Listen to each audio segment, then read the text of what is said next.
Welcome to Puny Pod, the podcast that wants the party to feel like an actual party instead of a sourpuss organization.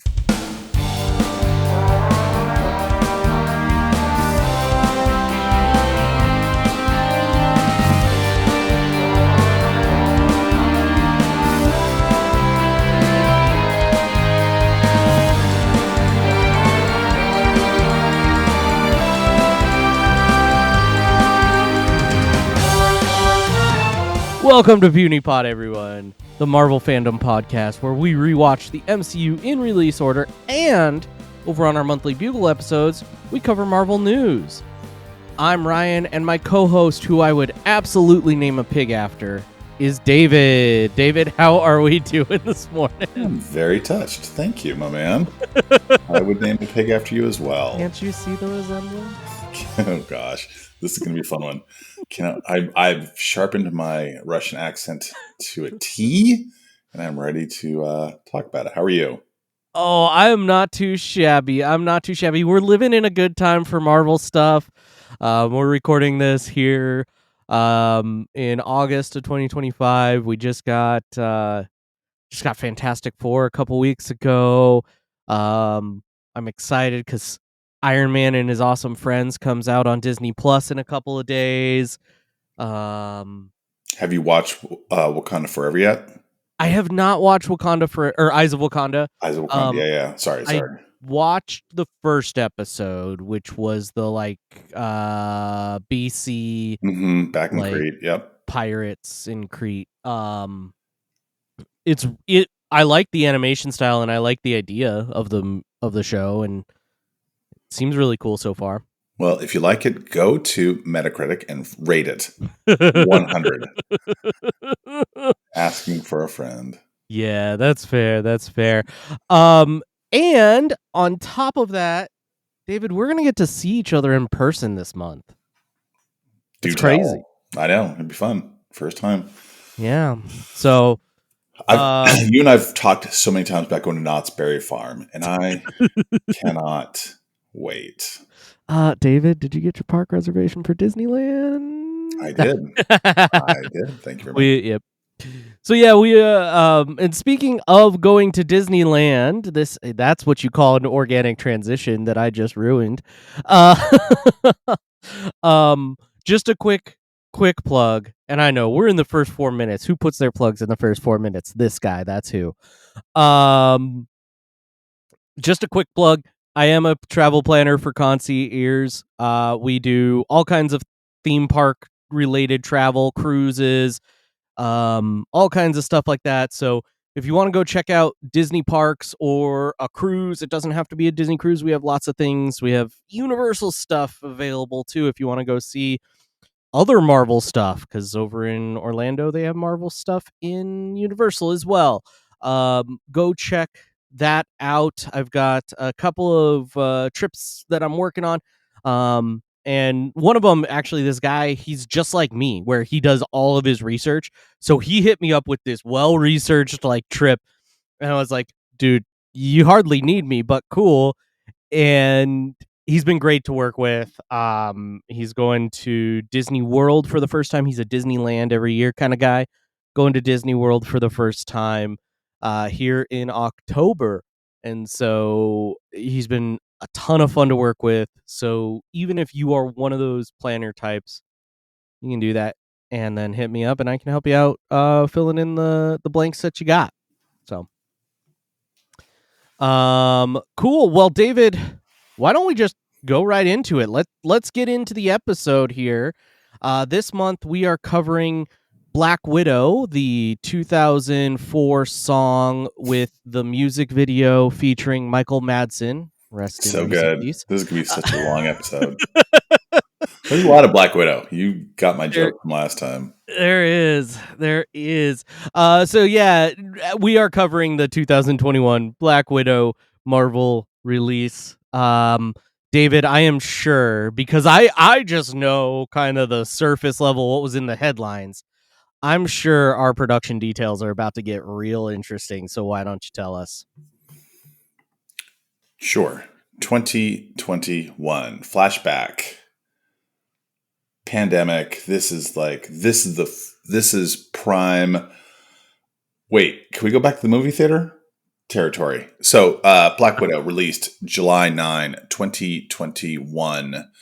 It had a simultaneous release in the theaters and on Disney Plus. So similar as they did for Mulan and Pixar's Soul, right? So now this was just out the box. This was already controversial because Feige lobbied against releasing Black Widow under this hybrid scheme because it wanted this big screen exclusivity and was worried about alienating talent. So Warner Brothers had just paid out almost $200 million to make it stars and directors hold, including $10 million to Gal Gadot and $10 million to Patty Jenkins each for Wonder Woman 1984. So July, the same month, Scarlett Johansson sued the Walt Disney Company, alleging that simultaneous release of Black Widow in theaters and on Disney Plus breached a stipulation in her contract that the film be released exclusively in theater. The studio released what I would describe as a jaw-dropping statement that slammed her for her, quote, callous disregard for the horrific and prolonged global effects of the COVID-19 pandemic, end quote, and then casually revealed her $20 million salary, which was not a publicly stated thing. At that same time, then CEO of Disney, Bob Chapek, bragged that Black Widow generated more than $60 million in additional Disney Plus Premier Access global sales in a bid to juice its stock price. And then almost immediately they negotiated a settlement and terms were not disclosed, but evidently she was paid out another $40 million. So because they were doing that thing at the time where you paid an extra $20 and you got the movie early on Disney Plus, which she did not get money for. This is way, and this is some of the stuff I'm sure that they negotiated in the recent guild deals, but this was a part where it's like, oh no, that's not part of the sale. The streaming stuff is not part of your deal. And so she was very rightly, she was told she was going to have exclusive release in theaters and it didn't happen. And, sorry about the pandemic, Bob, but Jesus Christ. Anyway, so Feige said, as far as the movie itself, let's go back to the content. Feige cited Better Call Saul as an influence in the movie. This example of a prequel that almost completely stands on its own, apart from Breaking Bad, but informs you on a lot of things you didn't know before. Right. So that's what they're aiming for. And we'll talk, I'm sure in the show, we'll talk a little bit about landing a movie in between the MCU about a character we already know about is a tough plane to land. So it takes place principally in the spring or summer of 2016, where Natasha is on the run after the events of Captain America Civil War and before the events of Black Panther and other movies. So Doctor Strange, Guardians 2, etc. So Phase 4. This is the first movie and installment, and this is the fourth title in Phase 4. 27th installment, 24th movie overall. 2 hours, 14 minutes. Production budget, $200 million. It's going to be tough to get that baby back. Opening week, $80 million. Domestic gross, $184. Worldwide gross, $380 million. It's number 13 in 2021, right behind the Eternals. It is number 4. It was in 2021. I don't know if you remember this. We had 4 movies come out. Marvel? For Marvel. And it was number 4 behind No Way Home, which made $1.9 billion. Shang-Chi and the Legend of the Ten Rings, which made $432 million. And the Eternals, which made $402 million. And it made 20% of No Way Home. That's how much money. But, No Way Home was December. This came out in July. Months made a big difference. So, yeah. Well, especially at that point, because, not only does it make a difference, not only does months make a difference in, viewing habits, but also, public comfortability with being in a big black box that's what I'm saying. Other people are breathing in. Yeah. Yeah, exactly. So, it's not a coincidence that the Eternals, which came out in November, made more money than a Black Widow film, which came out in July, right? So It is the 33rd movie in the MCU in terms of worldwide gross, 4th lowest, just ahead of Captain America: First Avenger, Incredible Hulk, and the Marvels. So, Rotten Tomatoes, critics, 79%. Not too bad. Serviceable. Audience, 91%. Surprisingly high. Not everyone loved it. 1-star review from Rotten Tomatoes from Anonymous. Quote, a literal copy and paste of Charlie's Angels 2019, end quote. Okay. What? I don't get it. It's so dumb. They Literal copy and paste, man. Woman spy, I guess. Boz, where's Boz? I don't get it. Anyway, Yeah. so this was long rumored. So 2004 Lionsgate had the rights. They revert to Marvel in 2006. Scarlett Johansson signed on to play Natasha the first time in 2009. And in 2010, that's the first time they were talking about making a standalone film. Obviously got squashed because of Ike Perlmutter and others who felt like a female-led superhero character could not lead a movie. And so we ended up getting it, 11 years later, right? The director, Kate Shortland. Shortland cited female-driven action movies like Alien, The Terminator, and Thelma and Louise as influences for the movie. Scarlett Johansson was a fan of Shortland's previous female-starring film Lore and approached her about directing the film, and she was hired in 2018. But before that, David Hayter, who wrote X-Men, X-Men 2, Watchmen, and Joss Whedon had both expressed interest in directing. And then in early 2018, Marvel began meeting with female directors to potentially take on the project. And by the end of April 2018, they'd met with over 65 directors. Lucretia Martel was also approached, but was discouraged when she was told that she would not have to, quote, worry about the action scenes. Oh. Gross. Hey, honey, you just take care of like the female relationship parts. Yeah, take care of the family stuff. We'll take care of the action scenes. Anyway, so others like Chloe Zhao and Jessica Gao were in discussions. Zhao would eventually go on to helm the Eternals, and Gao would become the showrunner for She-Hulk, Attorney at Law. Written by Eric Pearson. So Eric Pearson wrote a bunch of Marvel one-shots. The Consultant, the funny thing happened on the way to Thor's Hammer, and also did some rewrites on Ant-Man, Infinity War, Endgame, and Homecoming, and would later go on to write this and other projects, including co-writing credits for The Thunderbolts and Fantastic Four First Steps. Nice. Yeah. Nicole Perlman wrote a treatment for Black Widow, moved around 2010, but Marvel reportedly wasn't ready to take a big budget risk centered on a female superhero, so she ended up writing Guardians of the Galaxy and Captain Marvel. So the cast, we have three.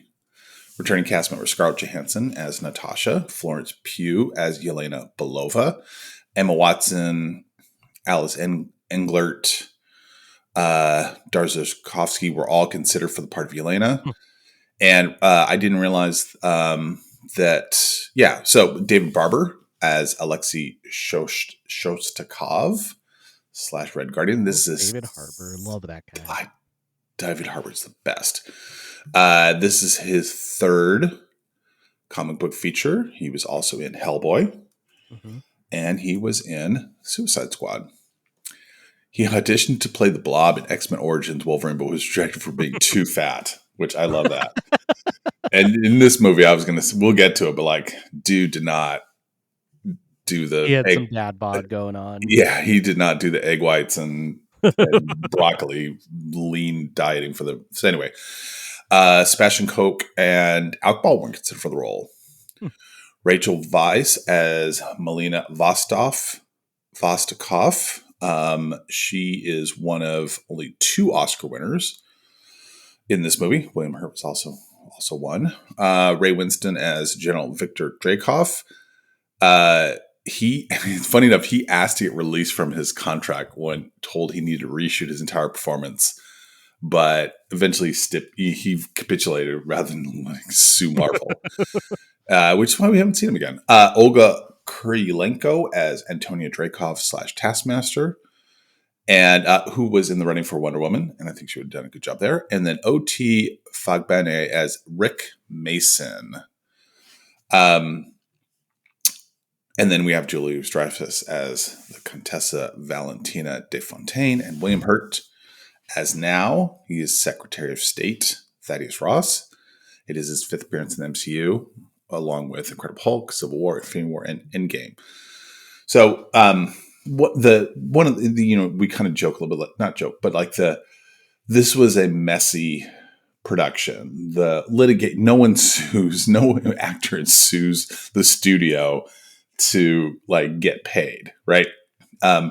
And a lot of people have unfairly, said like women in the MCU do not make as much as their male counterparts, which is generally pretty true. But Scarlett Johansson has done pretty well. By my accounting, she is the second highest paid MCU actor behind Robert Downey Jr. In Avengers, she was number 2. She made more than Renner, Hiddleston, Evans. In Captain America, The Winter Soldier, she was the highest paid actor in that movie. Avengers: Age of Ultron, second highest paid. Anyway, so it goes on and on. They eventually kind of even out where by the time we get to Infinity War and Endgame, the everyone other than Robert Downey Jr. are all making roughly the same amount of money. So, and I don't know if you remember, but when they were not arguing arbitration, they were talking in the press rounds. Feige revealed that he was collaborating with Scarlett Johansson in producing capacity on a non-Black Widow related top secret Marvel Studios project. You and I joked about it at the time. We talked about like, is this going to be the Budapest flashback or what's going to be? And it's been reported that the mysterious project could be a Disney Plus series that's going to be based on a relatively obscure Marvel character's hero named the Blonde Phantom. And that's what we think is going to happen. So interesting. Yeah. Yeah, it would be interesting. There's a few interesting tags that could get pulled there. Obviously, saying it's not Black Widow related, opens it up super wide. But I could also see like an interesting thing where, like Yelena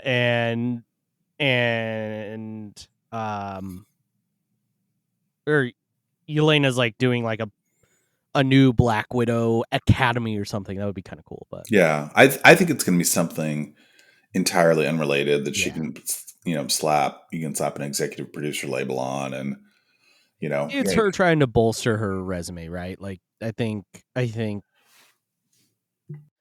not to be.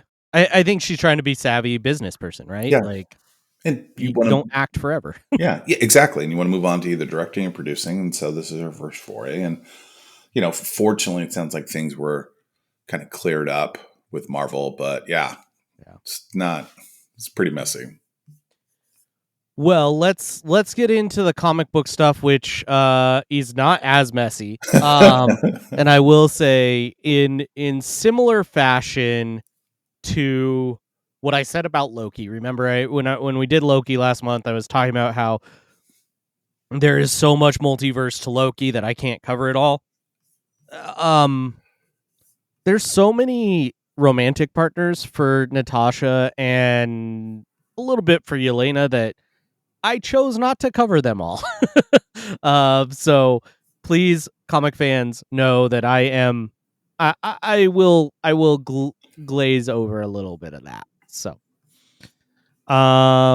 yeah, let's jump in first with Natasha. Introduced first issue was Tales of Suspense number 52, January of 1964, written by Stan Lee and Don Rico. The art on that one was Don Heck. Natalia, aka Natasha Romanova, was first introduced in the comics as a villain of Iron Man. She was a KGB spy trained at the Red Room as part of the Black Widow Ops program. During her time in the KGB, she had an arranged marriage with Alexei Shostakov, trained and had a secret relationship with the Winter Soldier, and convinced Hawkeye to join her in a fight against Iron Man. Eventually, Hawkeye would convince her to go straight and defect from the Soviet Union to join the Avengers. From here, I'm going to skip over most of the rest of her comic book history because, truthfully, it's pretty much just her zigzagging between being a super spy and being an Avenger. and kind of just moving back and forth. She Yeah. doesn't really have, she never like held on to an infinity stone or anything crazy like that. Like her stories are pretty basic. She's had her own solo book lots of times. She's been in lots of team up books. She has lots of stories. But they're all pretty basic. Last year she bonded with the silver symbiote, which would be known as Widow, as part of the Venom War arc. By the end of that arc, her symbiote had become infected with the zombiote plague, and she had to get rid of it. This year, she started running with the New Avengers, and literally, this is like the newest comic book I've ever talked about in one of these histories, because it's not even a history yet. It's by the time this gets released, this comic book won't even be on store shelves yet. But she has been announced as being in the new Thunderbolts as well. So and that's like New Avengers, right? Where it's a different Avengers team, it's a different Thunderbolts team. God, I've really missed a lot in the comics. The zombie The symbiote. zombiote plague, yeah. So last summer, the big event was a symbiote event, and it ended with like a bunch of the symbiotes. I need to read it because I've heard it's really good. But it ended with a bunch of the symbiotes like uh having this plague that killed a bunch of them. But yeah, I need to read that one. But it is, I mean, her as a symbiote like hero is kind of cool. Like the look of it's really cool. It's really sleek and you know, not quite the big venom monster sort of thing. Yeah, that is cool. Moving over to Yelena. Inhumans Volume 2, Number 5, January of 1999. It was her first issue. The writer on that one is Devin Grayson. The artist is J.G. Jones. Yelena Belova is a standout of the Black Widow program who set out to be the best Black Widow that ever lived.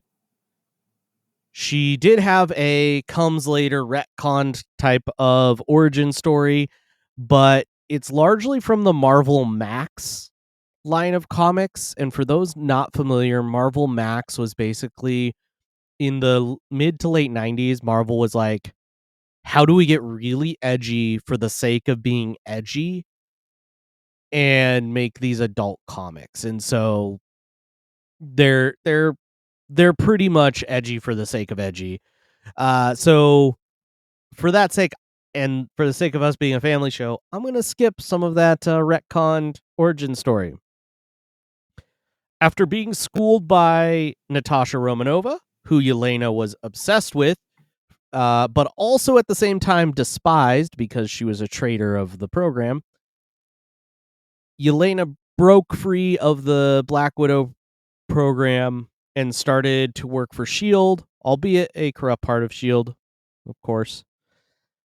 While on a mission in the Savage Lands, she was severely injured and would be picked up by AIM, who would mutate her into a super adaptoid, and she would work for AIM until she was killed in action fighting against S.H.I.E.L.D.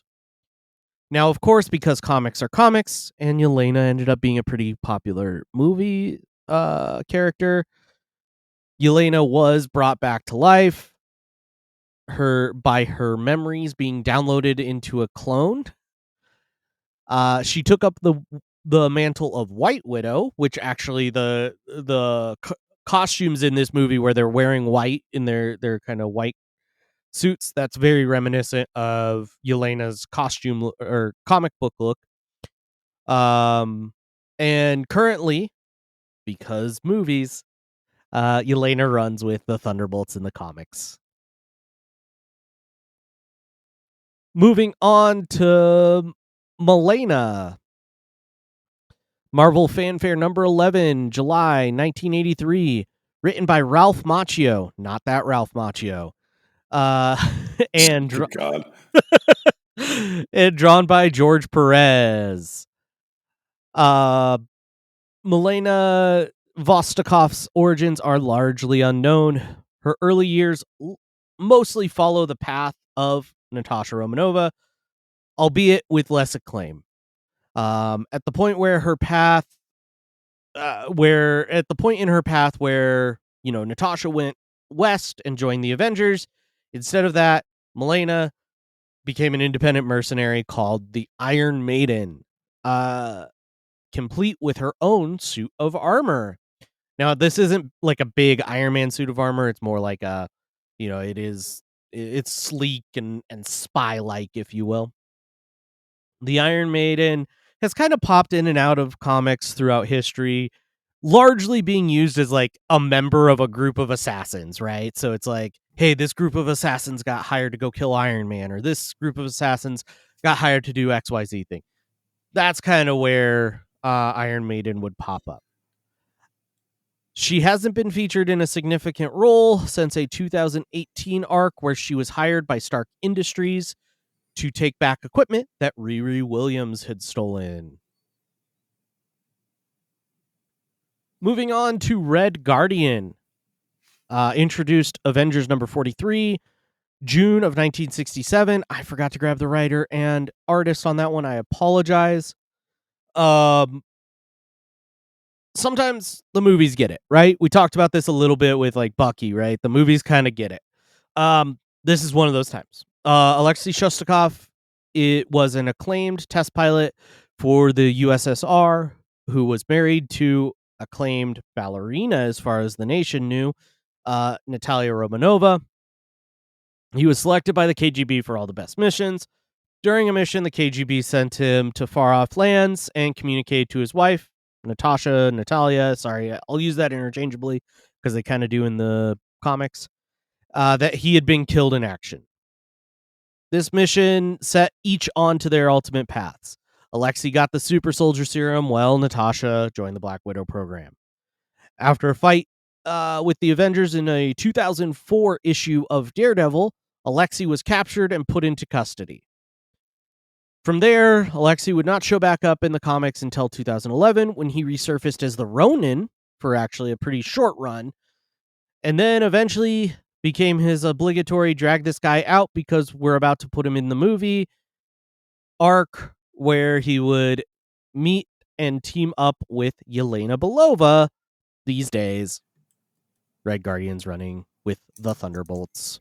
And he, his character in the comics is just like what they show you in the movies, right? He is the Russian version of Captain America, complete with the vibranium shield and yada yada yada. They got it right for the most part. I pulled up the comic. I was trying to find the creators, and just got distracted by the cover. And I was like, wow, like drawing in the 60s was terrible. Like, just like proportions and just oof. Anyway.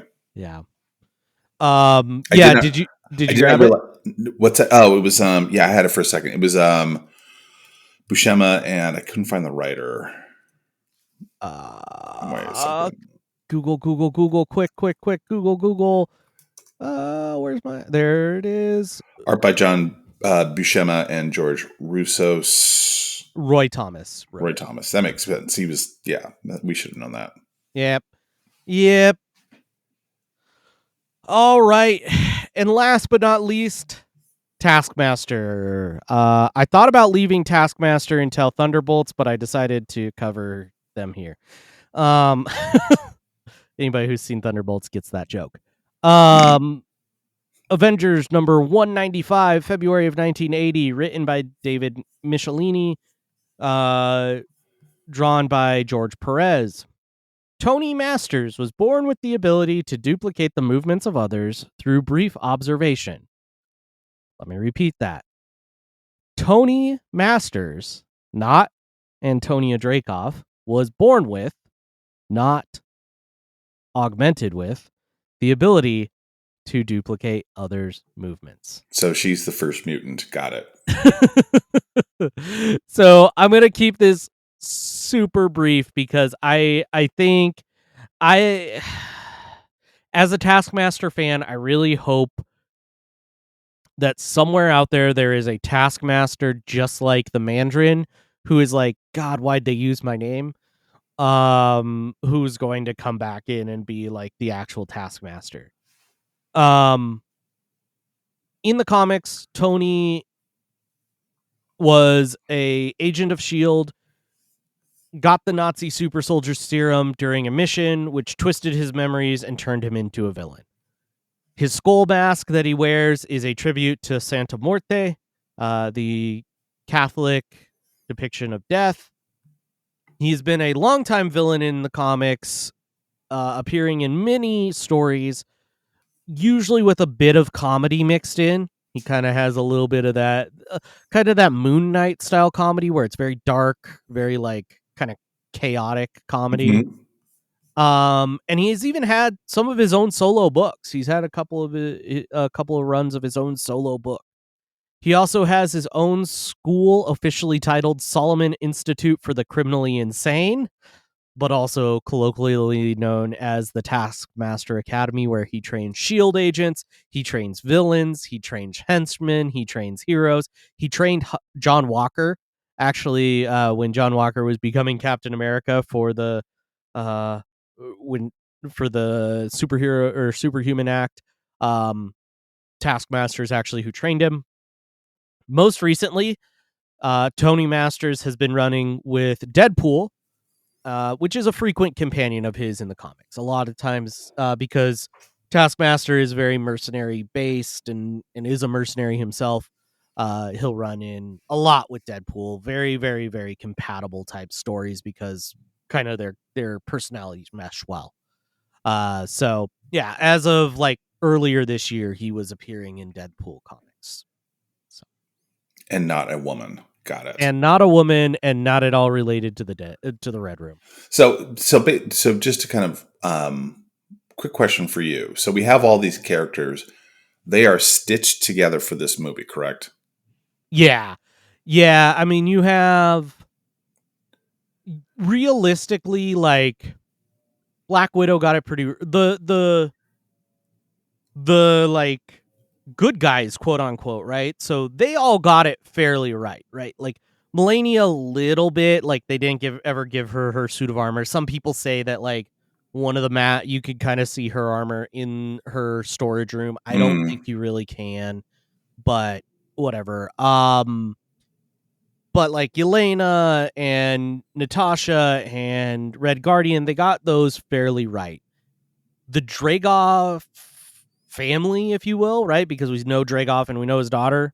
Um, those are amalgamations, I guess, of other characters or just like, in my opinion, Taskmaster's a straight ripoffs. right. Taskmaster's like a straight bait and switch, almost not quite as bad as Mandarin in Iron Man 3, No, it's but not like anywhere near as close and but racist. like But no, certainly, but I mean like in that way where they're like, yeah, we're going to use the name, we're going to use the look, and we're going to use the abilities, but the abilities are going to come from someplace completely different. And I more like, you know what it's more like is Whiplash, yeah, where the backstory is totally different, the abilities are somewhat similar. and the Yeah, I would compare it. accents are just as good. But it's not. But in the comics, they're not a family. It's this. That's Right. stitched together for this. So just Yeah. wanted to be clear. Like the Yeah. origins in the comic books go way back, and they pop up at different times. But they are not this kind of. So this part is new. They kind of stitch it together to try to make it like a family. Yeah, the family piece. I mean, because Natasha's married to Alexei in the comics, right? This is Like they're more awkward. contemporary. This is really awkward now for Melina. so so yeah, it's not quite as much of an original story as like is it was it Loki? No. Yeah, Loki, where Loki's not based really on any comic Nope. at all. Nope. This is a little bit more based in comics, but there's definitely a lot of liberties taken. Much like we saw in the earlier movies, right? We saw that a lot, especially not necessarily in phase 1 cuz phase 1 was a little bit more true to the comics to get people in. But phase 2, I remember we saw a lot of departures from the comics, and that's what this one felt a lot like. Do Do you remember when you saw it for the first time? I do, because I don't think I bought Premiere Access. You talking about Premiere Access reminded me of that.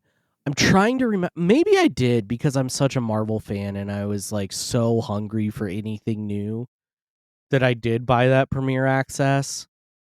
Um, What is Premiere Access? so Premiere Access, if so, going back to the 2021, right? We're not sure that we can be in movie theaters, and actually, where I was in life at that time was I really wasn't sure that I wanted to go into movie theaters, because of the work that I was doing and the work my wife does, as well as we were thinking about trying to start a family and some things like that. And so um there was a lot of like, we're going to be really safe.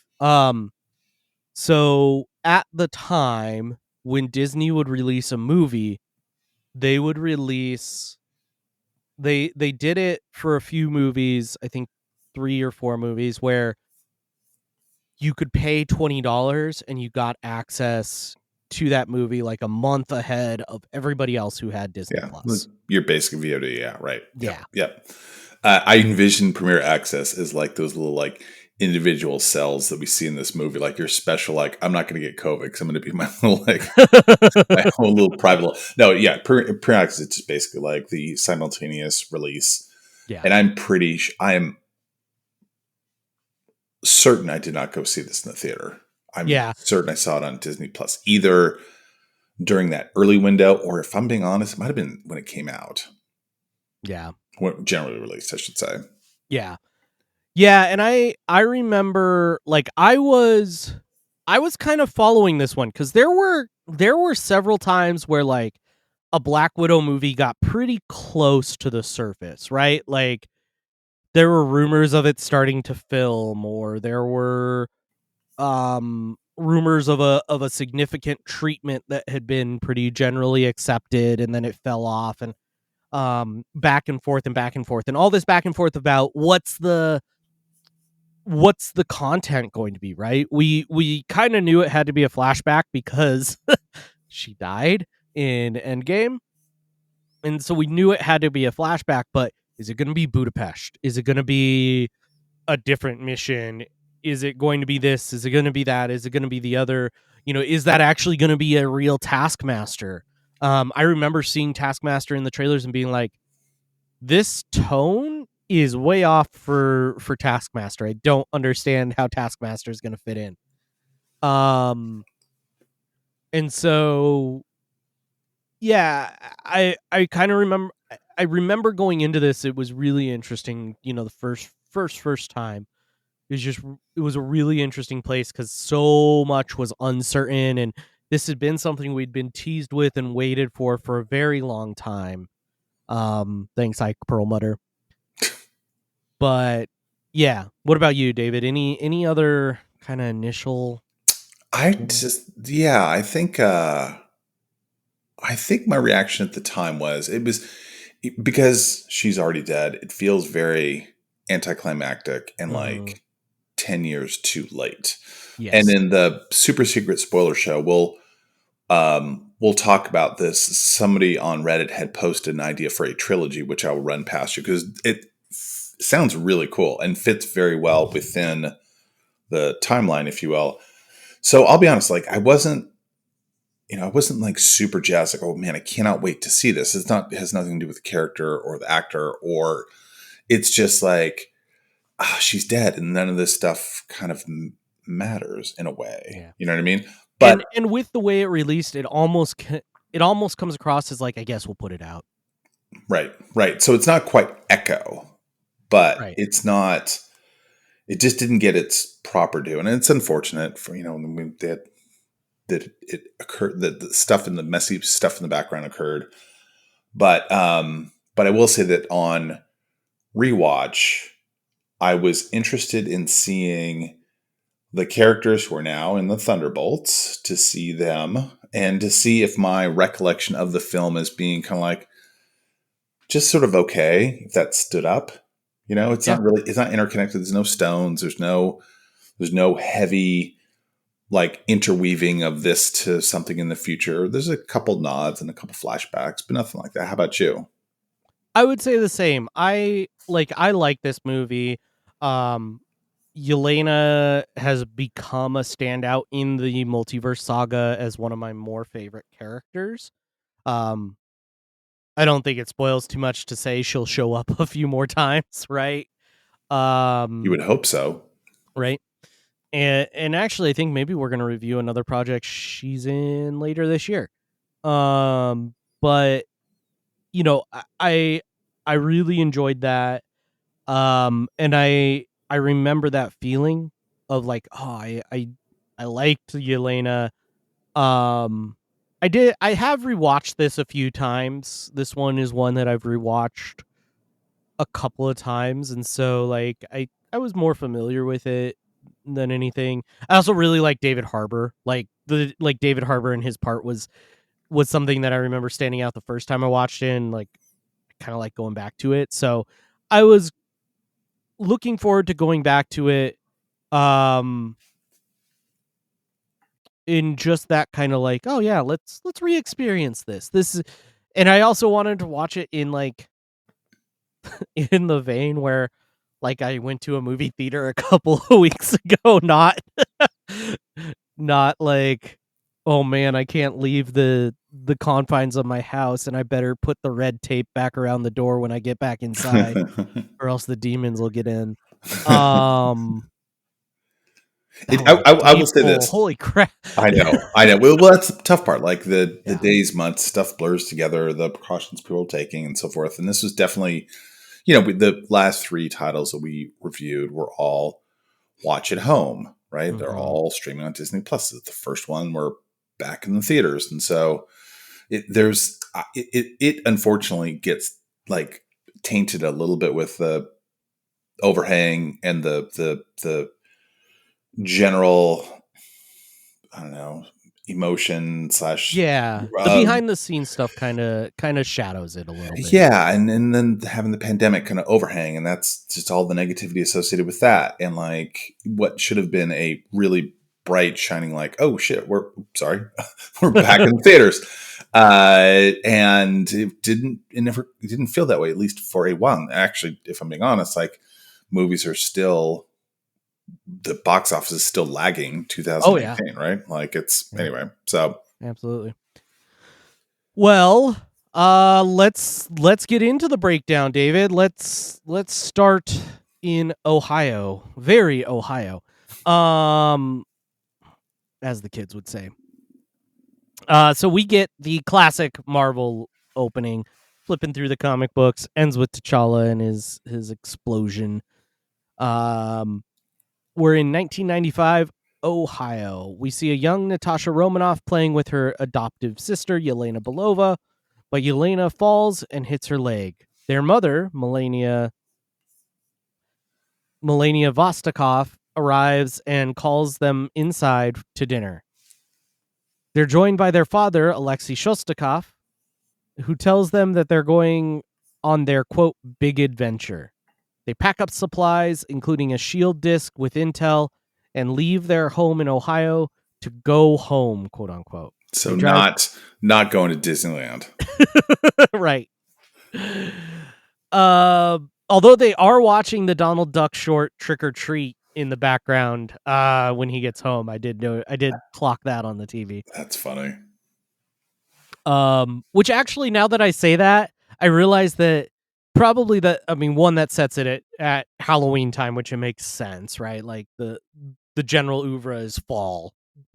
But also that's all about the Huey, Dewey, and Louie being in costume, which is kind of interesting given that this is, you know, they're they're undercover, they're in costume, so to speak. Yeah, yeah.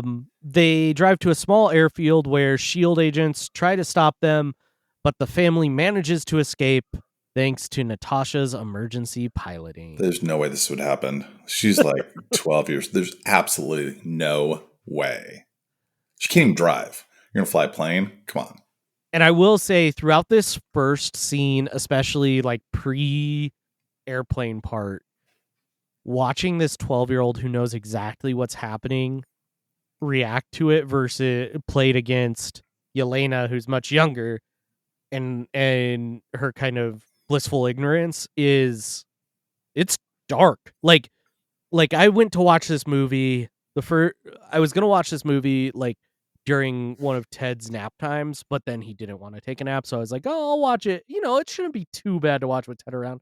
But then this opening scene is so dark and like sure, kids won't understand what's going on, but like the emotions of it are just so heavy Yeah. in this first scene. Yeah.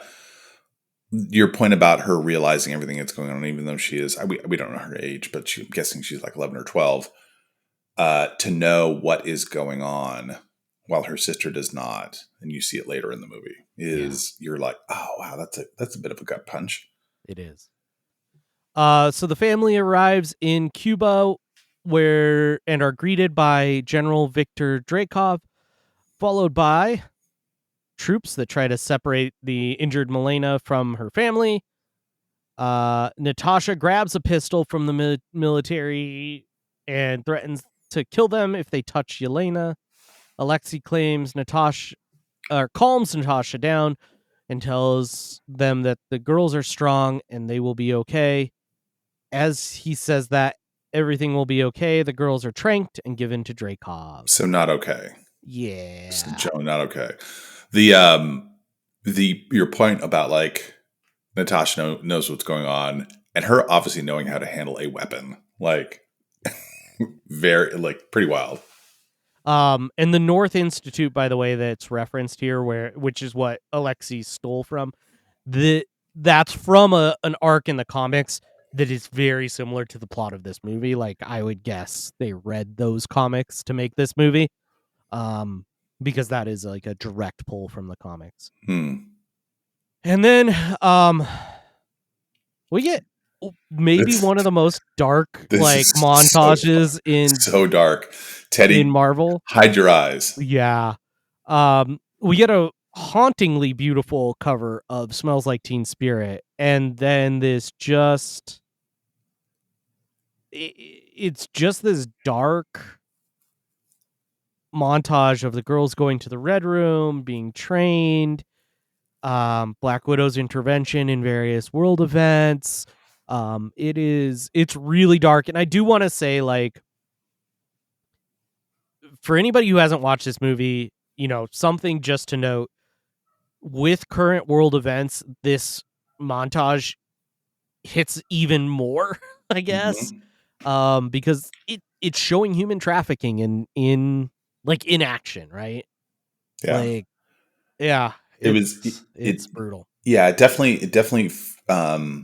resonates in a different way with things that are going on today. And most of the time we'll make jokes about political stuff, like whatever. We will not be here. Like it's just like you said, it's very it's warning that there's some stuff in here that is more impactful, I should say. Yeah, for sure. And words do not describe like how weird and dark. And I remember watching this recently. I was like, oh, okay.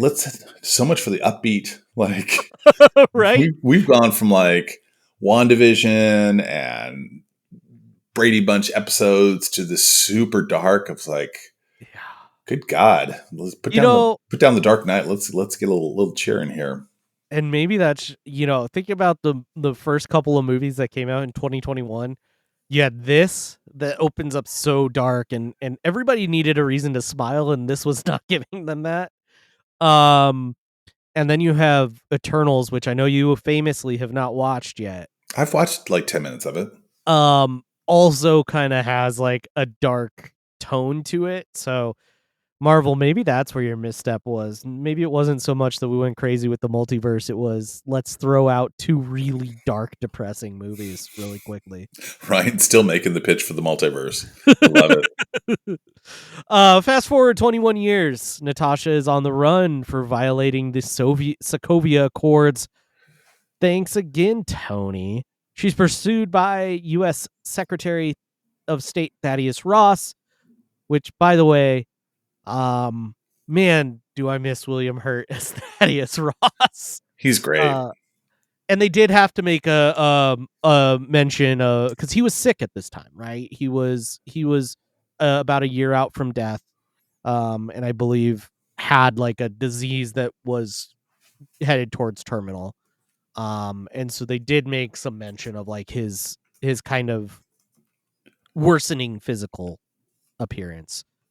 I think she says something like, "What is it? 3 triple bypasses so far, or something." Uh, but the FBI thinks that they are closing in on Natasha. Turns out Natasha is on a faraway ferry, having called Ross as a decoy. Well done, Natasha, for that reroute. Meanwhile, over in Morocco, we see that Yelena is on a mission for the Red Room. We get a cool chase scene and a fight before she kills Osaka, played by Michelle Lee, a former Black Widow who sprays Yelena with this magical red dust, which is horribly animated. It's terrible. But Some it of the does, CGI in this movie is jaw-droppingly bad. yeah. I will save us from saying this throughout the whole movie. The CGI was not great. It's not great. But the red dust frees Yelena from the Red Room's brain control. Oksana tells her that she is free from the others, or tells her to free the others before she dies, and Yelena takes the antidotes and goes rogue. So I will not spoil my ranking for this movie, but I will be calling out ridiculous plot points during the movie. Things are just like illogical. This is insane. And this is number one. First was like, why is this dying person going to do this? But anyway, I'll put that aside. She wants everybody to be free. She knows that there's widows everywhere, and she just needs to save them. Okay, then why should she try to kill her then? Like, anyway, I do. By the way, I do love Yelena has a Windows phone, and as a person who used to have a Windows phone because I work for Nokia, like I miss that phone. It was a great phone. Anyway, Ingrid, played by Nana Blondell, narcs out Yelena by informing the Red Room that the team leader, or by informing Red Room leader General Dreykov that Yelena is a deserter, and asks for permission to activate the Taskmaster Protocol. We then see a masked agent, the Taskmaster, watching various Black Widow fights in order to mimic her fighting style.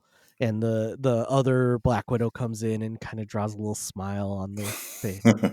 and we see her like watching one of the fights from Civil War, watching the airport. I'm presumably that's Spider-Man's footage, right? From above?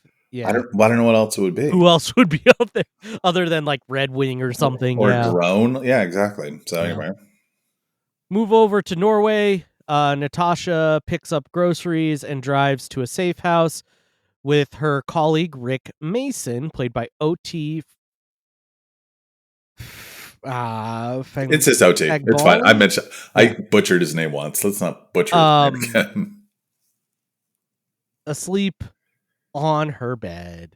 I will mention Rick Mason is from the comics. He was actually introduced in a graphic novel in 1989 by James Hundall and John Ridgway. He actually goes by the codename The Agent in the comics and specializes in non-lethal handling of superheroes. He is the son of Phineas Mason, who we have previously met in the movies, although I don't think this character is the son of that character in the movies. Phineas Mason is the Tinkerer who was on the Vulture's crew in Spider-Man Homecoming. I don't think the ages align, but that'd be really cool. No, it would not. Yeah. The ages, and I visually I would be surprised if those two were related. So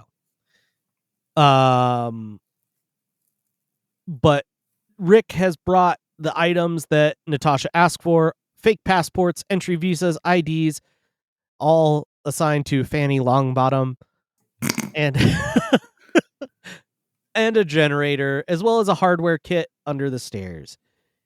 He also brought her mail from the Budapest safe house.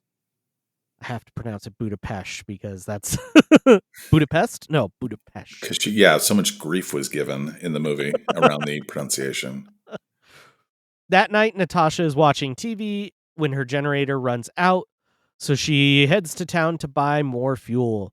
While driving and jamming out to Cheap Thrills by Sia, a very popular song in 2016, she is attacked by Taskmaster on a bridge. Taskmaster isn't after Natasha, but is really after the red dust that was in her Budapest mail. A big fight scene ensues, and Natasha generally gets worked before she manages to grab the vials and evade Taskmaster. I know you noticed what she was watching on what Natasha was watching. Yeah, she's watching and like basically doing all the lines from Moonraker, and which is kind of funny because it's a spy, and then also funny because there's a space station in Moonraker, which hides the antagonist from authorities, which we will see employed later in this movie. Shout out to Eric for a James Bond reference. Natasha swims to shore, takes a closer look at the vials of red dust. She sees an old photo of her and Yelena, and immediately knows, all right, cool, I gotta go to Budapest to go meet up with Yelena. Which I guess makes sense. Anyway. Yeah. Anyway, so we are, I will not mispronounce it, but we are now in Budapest. So the photo prompted, as you said, prompted Natasha to go to Budapest in order to find her sister. They meet in an apartment and have what I would refer to as like a little fun family bonding session. And by fun family bonding session, I mean really fun choreographed fight scene. So they're, because they've been trained, they're kind of evenly matched. Kind of ends in a draw. They were choking each other out with what looked to be like drapes. Just typical sister rivalry. So now Natasha is surprised to see Yelena at her Budapest safe house. And Yelena said she went there because she didn't think Natasha would come there. So, and not only did Natasha come, but she also brought the red vials, the package that Yelena sent. So again, this is ridiculous plot point number 2. Just maybe a note, right? Hey, go spray widows. Don't bring this to me, right? But whatever. Here we go. I do also like, we've heard about Budapest for years, right? So many references. And she asks about the strange bullets, the marks in the wall. And she's like, those are from arrows, not bullets. So Yelena explains that the vials contain a mind control antidote. And she asks Natasha to take it to Tony Stark. But unfortunately, the two of them are not on speaking terms. Thank you, Sokovia Accord. Super awkward. Yelena says she followed the news to see if Captain America took down the Red Room. And Natasha is surprised since she thought the Red Room had been disbanded after she and Clint detonated a building containing Dreykov and his daughter Antonia. Yelena asks how and if she saw the body before they're attacked by a bunch of Black Widows. So there's a big fight scene. You've got a couple widows that kind of drop into the apartment, and they've got their laser, the scopes on their. Yeah. Yelena activates some booby traps, which stun them. They start to leave the apartment, and then there are widows on the ground who shoot at them. So we're like, cool, we'll go to the rooftops where there are more widows on the rooftop shooting at them. So they somehow manage to outrun the gunfire. And then this is ridiculous plot point number 3. Unclips like a 50-foot round like vent. It's got to be like 5 stories high. And they push it away from the building, from one building to teeter over to another building in order to escape. The CGI is terrible here, but but one of the windows happens to chase after them. She hops on. She goes for a ride as well. She tries to stab Natasha. Tasha tries to hold on to her, drops her. They land on the other side. Yelena manages to crash the window, but Natasha basically like ragdolls to the ground. And I'm surprised she has any non-broken ribs at this point in time. Yeah. So Natasha, approaches the injured widow, who is forced to kill herself by Dreykov, who's got his little remote control thing, and she's like, I don't want to do this, and then she kills herself, and just very, very grim. And then at this point in time, this is the point in time where Natasha realizes she was wrong about Dreykov and wrong about the Red Room. So we see a big chase scene involving Taskmaster in a tank, which I presume was seen by a young Elon Musk and said, "Hey, let's make a vehicle out of this." That's all I could think about watching it. And then a widow. They're also, they got this cool chase scene. They're being chased by a widow on a motorcycle. They steal a BMW, not an Audi. And then, it's this prolonged scene. Eventually, like, Taskmaster gets out of his vehicle, fires an arrow that kind of curves underneath the car, blows it up, and it basically they roll and detonates, and then rolls into like a subway. Yeah, man, there's so much collateral damage in this chase.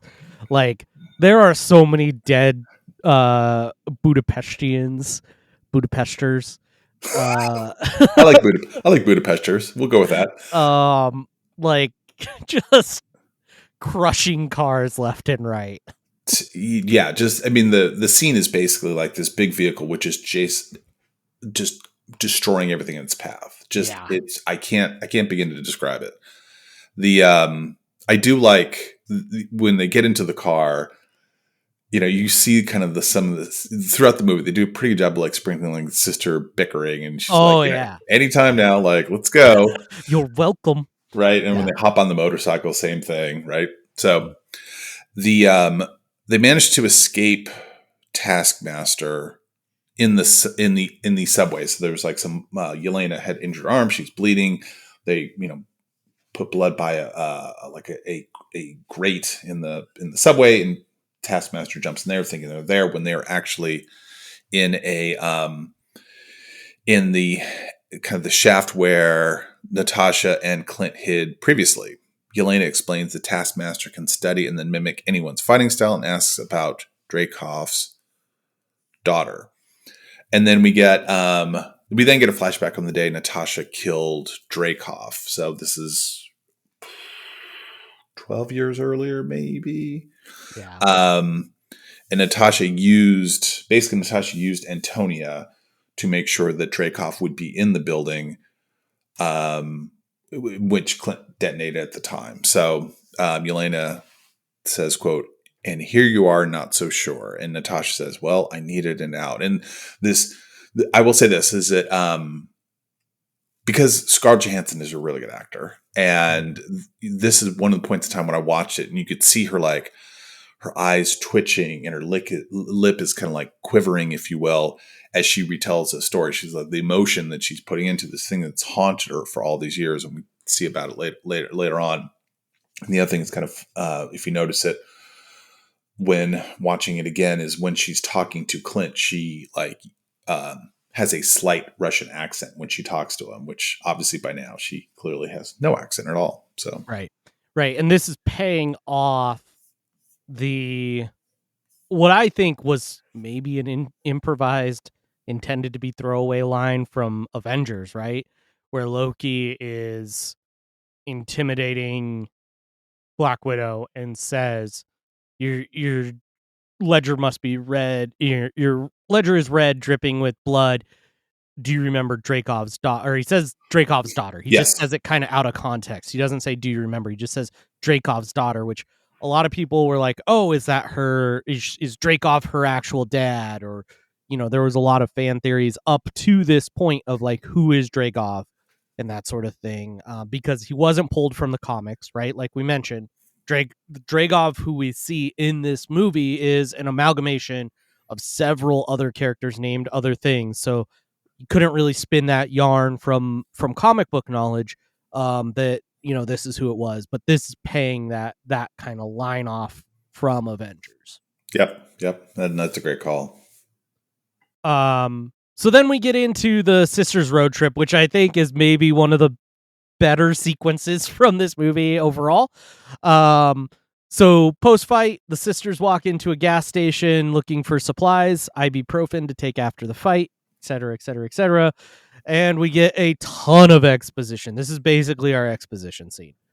Yelena confirms that the Red Room is active but impossible to locate, and that Dreykov is hiding to avoid being avenged by the big ones. By the way, the trope of like, why are the Avengers not here, that we got like from everything from like Spider-Man forward, I'm tired of it at this point. Like, the Avengers aren't here. I know, I get it. Okay, move on. Can't be everywhere. Yeah. Now let's get to some family dysfunction. Natasha said that she didn't contact Yelena because she thought she was living a normal life. Yelena calls BS and says Natasha didn't want her baby sister to tag along. Natasha, you weren't really my sister, Yelena, and the Avengers weren't really your family. Okay, first of all, that is fantastic. The second of all, the "you're not my sister" comment, I was like, oh, all right. Well, if you want me to dislike you as a character, mission accomplished. Hello, Team Yelena. Yelena lightens the mood by giving Natasha grief about her famous poser move. Such a poser. It's such a poser. Natasha tries to ease her conscience by saying she's doing good now to make up for the pain she caused, but Yelena calls her out and says that they're both trained killers. Except Yelena's not the one on the cover of magazines idolized by little girls. Oof. The poser scene is kind of funny because writer Eric Pearson said that Florence Pugh was giving Scarlett Johansson grief about it, and they put it in the film. I could see that. Totally. I could 100% see that.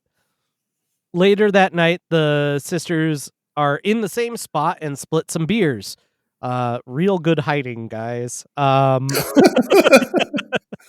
Yelena talks about, look, I joke about real good hiding, but I'm sure they had to limit sets because of COVID precautions and whatever, but they split some beers, and we get some more exposition.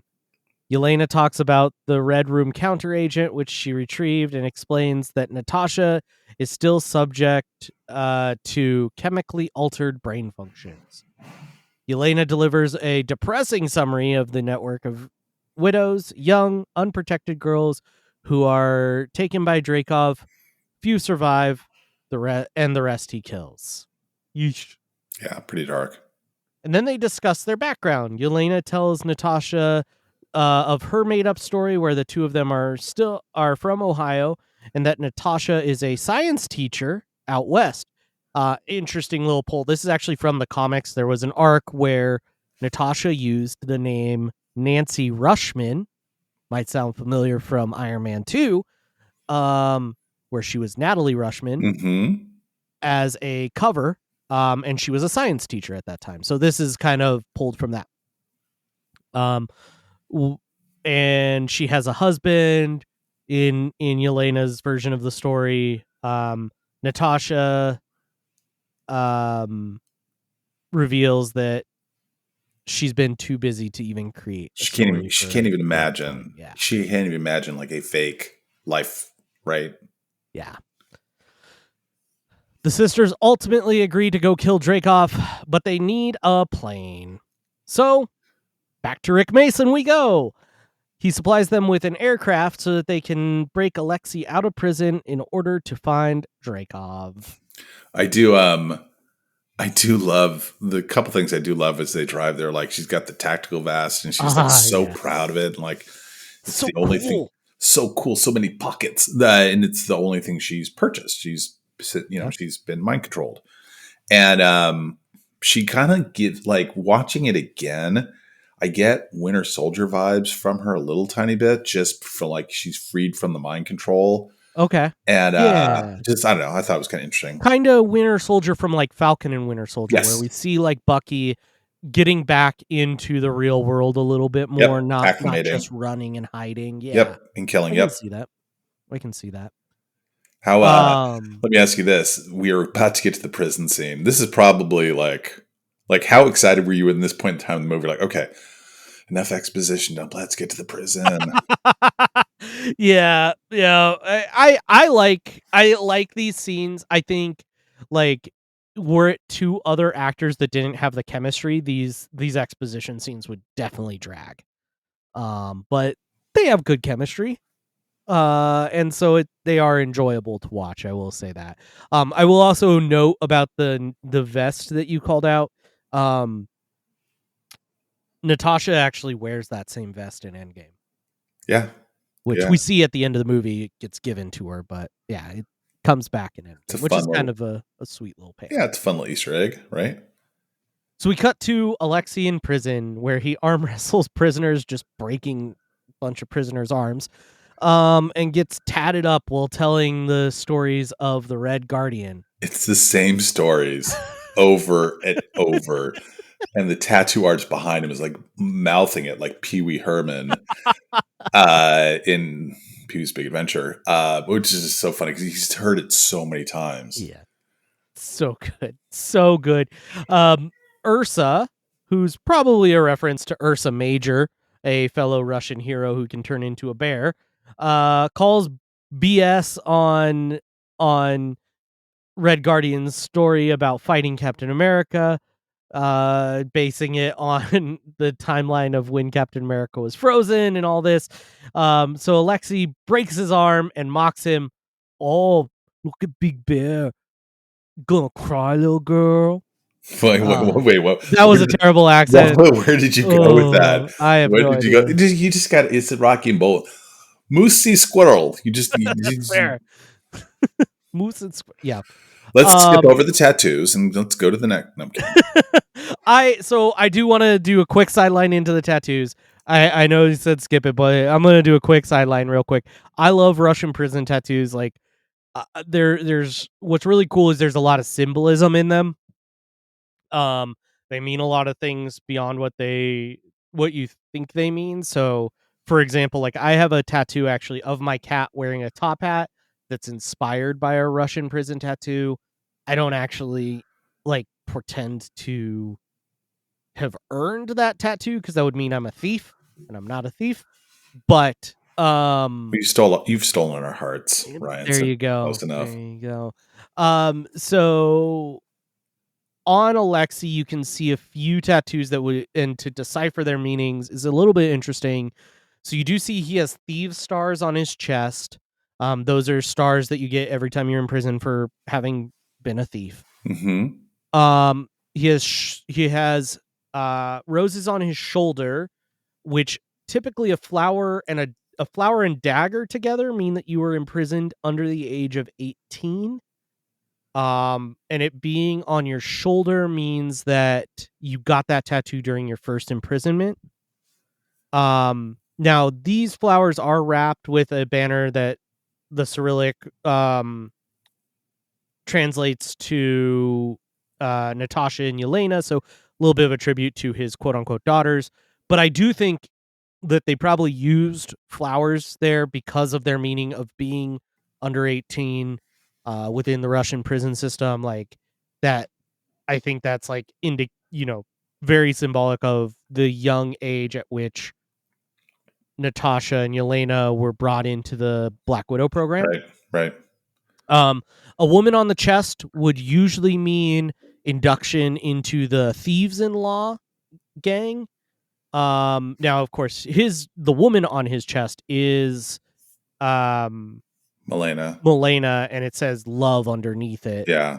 It's like on his Um, collarbone, like right underneath his shirt. You could see it in a couple scenes. which is a good thing that he has it on his collarbone and not on his stomach, because if it was on his stomach, it would mean prostitution. Um, When you said this morning, hey, let me go get my Russian tattoo book, I was like, oh, we're in for a ride now. yeah, there's a lot in there. I will say that they used some of the tamer symbology here. But and then obviously on the back, he has a big tattoo of himself. which I think is nothing more than self-aggrandizing. Um, It definitely gives off Steve-O vibes from yes. anyway. Great pull, great pull. Yeah, and on his chest he has the Saint Peter's Basilica, which typically also means you were a thief. So lots of symbolism pointing towards Alexei having been a thief at some point in Yeah. his criminal career. He also has Karl Marx on his knuckles or on his on it, if you see that as well later Yeah, on. yeah. Um, he's very big fan of the party, if you will.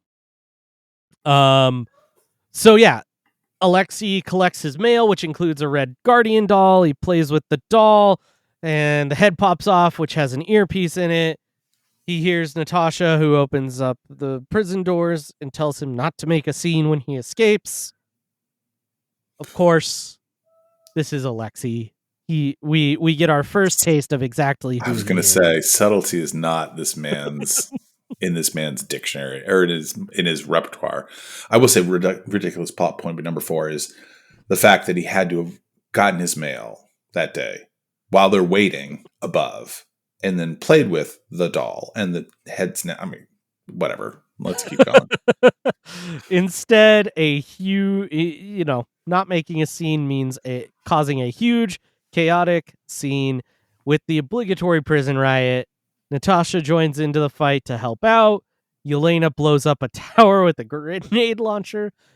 Cool way to die. Which causes a huge CGI avalanche, and they manage to escape and fly away. Couple of things here, couple of cross references. One is at the time of this movie's release, David Harbour, I would wager he was most known as Hopper in Stranger Things. And at the time, his Hopper was in a Russian prison, so it makes it really fun to like have that imaginary headcanon of like, oh, this is just what happens if Hopper ends up stuck in that prison. Um the avalanche that was triggered also reminds me of another movie, which might be you may have introduced my next winner's choice when I win next year, which is the 2002 Vin Diesel vehicle Triple X.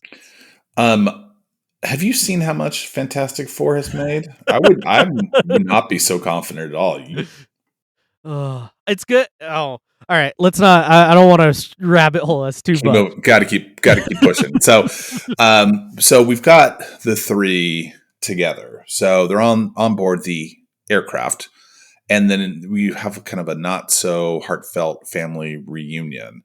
And Alexei is very self absorbed, and he's just a little tone deaf. And he talks about like how bored he was on the 3-year mission in Ohio, and it's all about him. And talks about Dreykov, and basically he was used by Dreykov and then thrown in prison, even though he wasn't the one that killed his daughter. And I was just like, ooh, that is a sick burn. And they're just too. I also love the, he's so out of tune. It's like, why the aggression? Is it your time of month? And Yelena's like, I didn't get my period, dipshit. I don't have a uterus or ovaries. Yeah, that's what happens when the Red Rooms gives you an involuntary hysterectomy. They just kind of go in and they rip out all of your reproductive organs. They just get right in there and just chop them all away, everything out, so you can't have babies. Okay. Like, this is very funny, like so funny. So Natasha asks where the Red Room is, but Alexei says he doesn't know. And you're like, okay, but he tells them that Milena will know, and that she works for them. He was the muscle, and she was the engineer. She was the kind of the brains, if you will. And she works for the Red Room remotely in St. Petersburg. So they're like, cool, let's go there. And just ridiculous plot point number 5. St. Petersburg is 1,300 miles away, and they've got very little gas. But they somehow managed to safely crash land walking distance from St. Petersburg.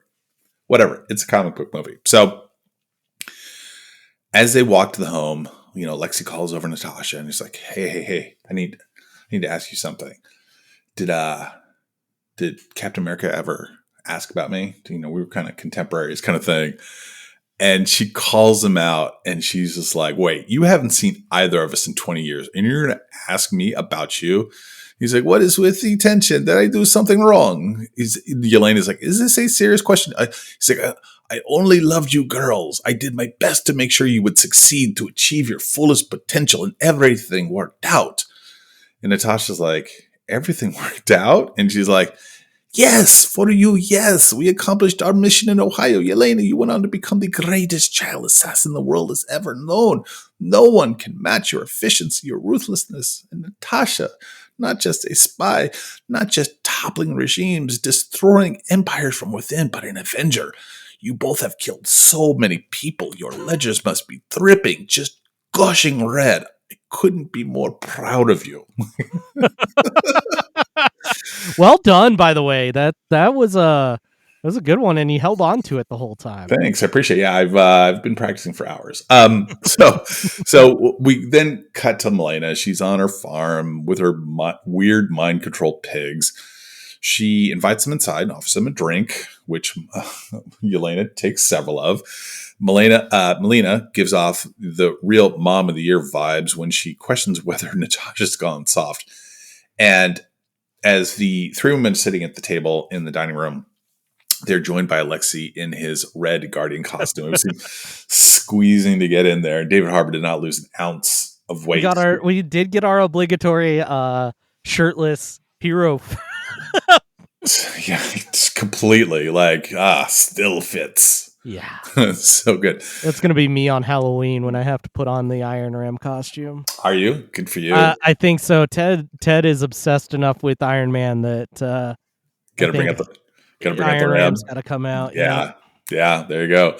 I do love one of the dynamics that we see a couple times in the movie, which seems very real, is when there's some sort of like sexual comment or like flirty comment made like between Alexei and Melina, and there's always a response like, on the plane he said something like, you can't catch a fox that fast or something like that, and Natasha's like, ew. Yeah. And when he joins the table, he's like, Melina, you are just as beautiful and supple as the day they staged our marriage. She's like, you got fat but still good. He's like, I just got out of prison. I have a lot of energy. And like, you can see both the girls like shooting their shots of vodka. So Melina says that the 3-year ruse does not make them a family, and Natasha agrees. And Yelena says, you could see Pugh's reaction in the background as Melina explains the technology which suppresses free will and which talks about the family not being real. And you could see her like very like impacted, which I definitely noticed when watching it again. Yeah. Yelena says that was, to her, it was real. She was the only one who didn't know it was real. And she says that was the best part of her life. The best part of her life was fake. And it was like, oh man, that was just such a gut punch. Then Melina discloses that Natasha was selected by the Red Room program when she's having like a one-on-one with her. And, Yelena leaves. She goes to the bedroom.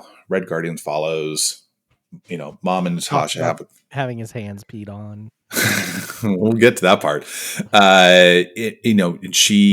Natasha learns for the first time that she was not abandoned by her family. She was basically like sold. She was identified by the program as having this innate, kind of skill ability, and that she learns her mother continued to search for her before she was killed by Dreykov. And again, we'll put aside the fact that mom sold her and then was looking for her, but whatever. I think it was less of selling and more of like she got taken and the Red Room paid them off as just like a shut up about it kind of thing. And then the mom was like, paying off is not enough for me. Yeah. But still seems like a weird thing. Like, yeah, okay, whatever. We'll keep moving on. It is there's a kind of a kind of a touching moment where you see this connection between Scarlett Johansson's character and Rachel Weisz's character, Melina. Where Melina's like, how did you keep your heart which I thought was a really interesting comment. Like, you've been through, how did you keep your heart? And she's like, and Natasha says, pain only makes us stronger. Didn't you tell us that? What you taught me kept me alive. This very real kind of mother-daughter moment, which we kind of will hit on a little bit later on. But and then Alexei, of course, it's a pretty dour mood, so he's got to loosen it up a bit. So he goes in there, tells us this story about this fishing with his father. It's like, and they fell in my hands in the ice fishing, and they fell, and the frostbite is starting to kick in. So my father go bathroom on my hands to like it's 35 degrees Celsius, like, and she's just like ew, and she's basically like she is done. She asks Father of the Year to leave, and he stops and he starts to sing her favorite song, American Pie, and you can see her face change, and she's kind of smiling, and she's having this kind of like very reminiscent moment that we saw earlier in the film where they're singing. That's her song. They were singing it in the car. Like, I think it was in the car. Yeah, it was in the car as they're escaping. Yeah. Yeah. But anyway, and I also like that she actually calls him Crimson Dynamo. I think she might have done it on purpose, but Crimson Dynamo was, as we talked about before, is Russian's armored supervillain in the comics who usually fights Iron Man and was a teammate of Red Guardian. We saw in Iron Man 2. His name was Anton Vanko, which referenced in Iron Man 2. His son was Ivan Vanko, Whiplash. Again, we will probably need to do like a ranking of the Russian accents that we see in the film. Rachel Weisz's is not good. Is it better than rough? Is it worse than Mickey Rourke's? Oh, I don't know. They could go toe to toe. All right, we'll cue those up. Oh man, yeah, and I like, because like something that like we talked about with the tattoos, like clearly some part of this was real to Alexei, even though he is so self-aggrandizing and all about himself. He has the tattoos of his quote unquote family's names tattooed on him, right? And so it's really interesting in this scene where they're talking about what was real, what wasn't. You kind of have Yelena, who was very young and didn't know it wasn't real, right? Like, that's covered right very deeply and very well. You have Natasha, who like knew that it was fake, but was young enough to not be able to fully set that aside, and then kind of became cold as she got older, right? And then the mom, Rachel Weisz, Yelena, she could care less. She sees it 100% as a ruse. And then you have Alexei, who you kind of get the feeling that it was kind of real to him. It's like that meme of the WWE fan who's like, it's still real to me, darn it. Yeah. For him, he kind of knew it was fake, but also he was leaning into the fake, right? He leaned into it and I think had value in that family unit. Yeah. No, I mean, I think you're absolutely right. We don't know much about his background other than he was a partner for Dreykov and then eventually got discarded and thrown in prison.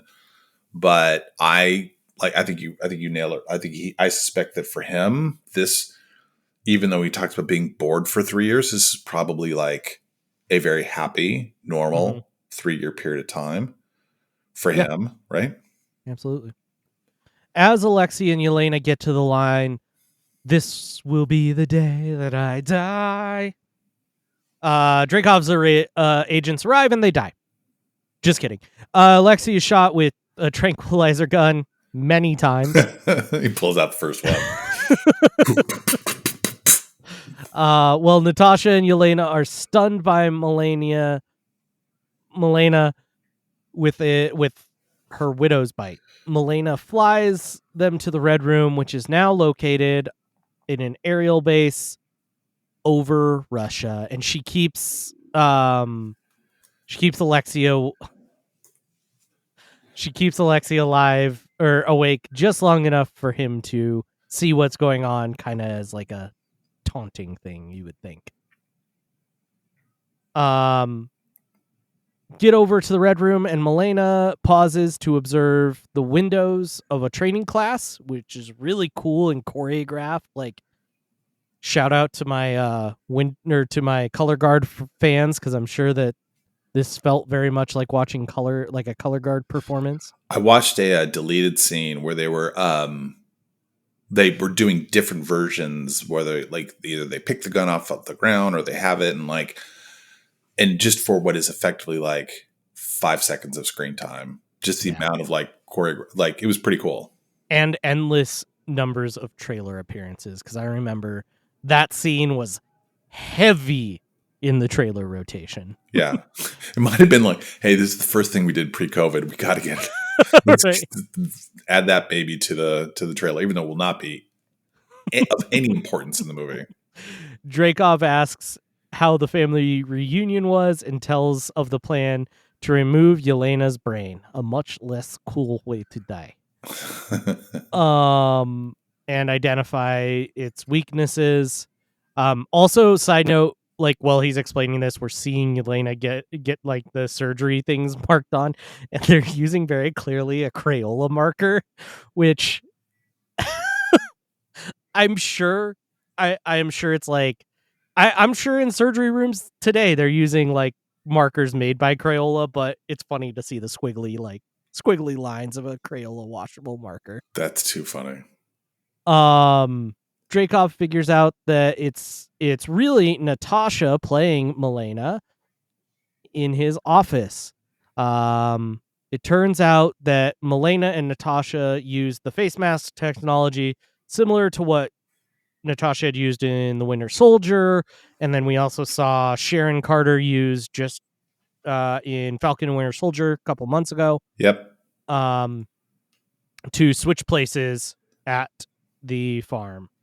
I did have a moment of like, oh, this is Face Off, and then I got distracted just thinking of I want to take his face off.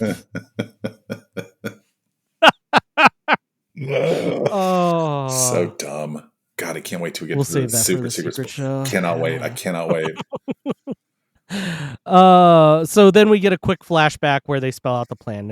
Natasha will activate her tracker, which will alert Ross, and Yelena will land the aerial base. And it happens as smoothly as that. Easy peasy, we're done. We move on to no, just kidding. So really, it's Natasha in the office with Dreykov and Taskmaster, and Yelena is the one that wakes up next to Alexei in separate cells. Yelena designed the prison cells so she quickly frees them, but not before Alexei goes into a very heartfelt speech when he thinks he's talking to he does have an earpiece. Yeah. She then uses her. So then Yelena uses her earpiece to tell Yelena about a small knife hidden in her pocket, which she uses to escape. Yelena tells Yelena where to look for the vials. Yeah, and Alexei during this whole thing, he's just the muscle, and it is fun to watch. You know, this is kind of a reversal of typical roles, right? Where like all the ex-widows are the master tacticians, and Alexei's just the muscle. It's pretty great.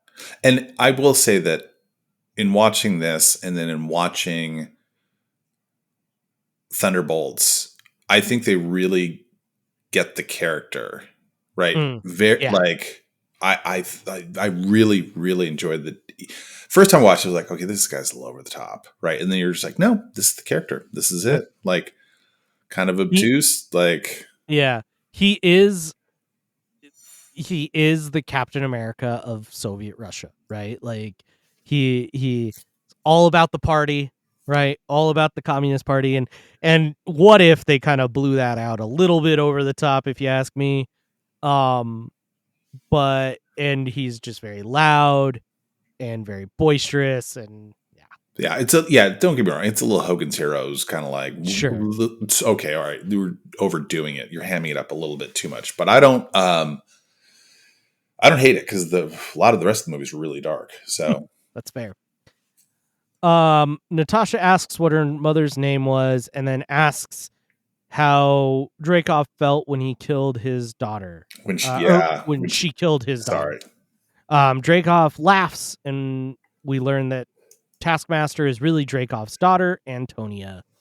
Dreykov is forced to put a chip, or was forced to put a chip in her head to help her breathe. But her skill for mimicry and Red Room training turned her into the perfect soldier. This scene is like really impactful. Like when he's behind her and he puts his hand on her head and then he's like in her face and so intimidating. And I don't think that the Dreykov character was fantastic, but he is very creepy and when she asked what her mother's name was, and she was like, Unknown. yeah, I was like, oh man, like you are a monster. Yeah.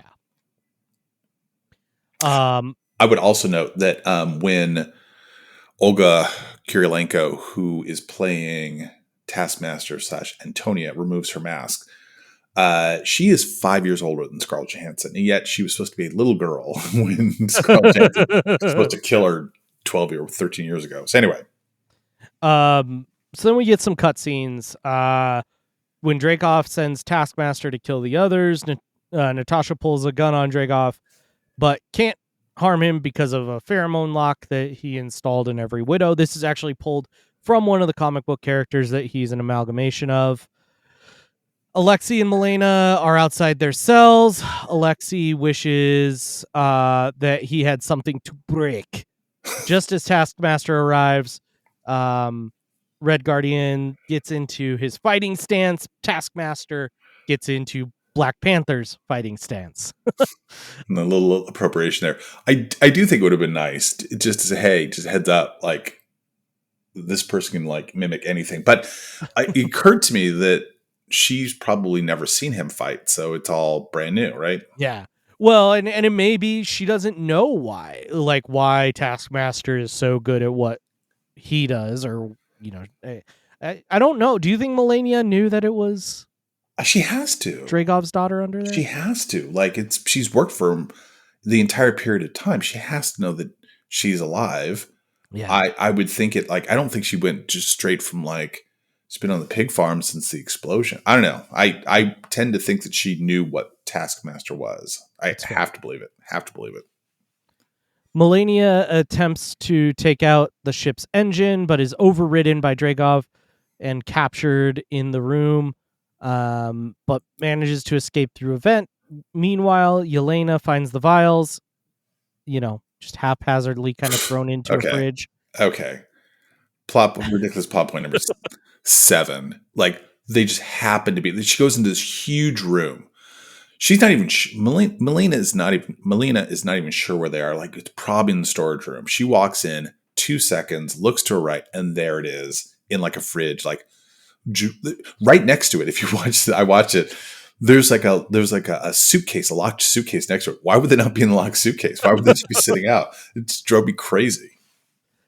So she finds the vials, heads back to the widows to start spraying them down. Natasha notices that Dreykov has been controlling his network of widows from his desk, using this ring as kind of a NFC unlocking sequence. After goading Dreykov into punching her in the face, Nat has to sever the nerve in her nasal passage by herself because Dreykov was too weak to do it. Too weak. So she smashes her face against the desk, which brutal. This makes it so that she can't smell the pheromone, allows her to attack Dreykov, but he manages to sound an alarm. Melena makes her way to the engine room and blows up one of the engines, causing them to go into a controlled, if you want to call it that, crash.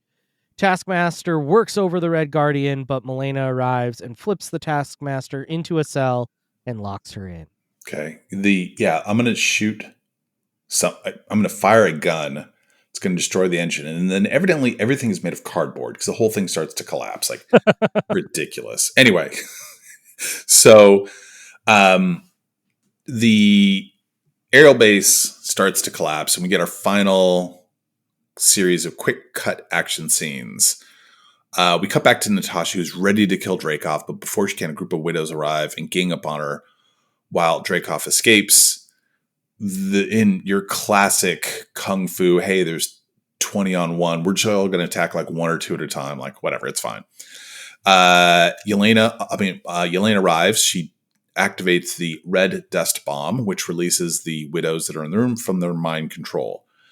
Natasha uses the ring in order to access the widow network list and copy all their information to a portable drive. I will put aside all the significant data privacy issues posed by her doing so without their consent, but legal nerd here.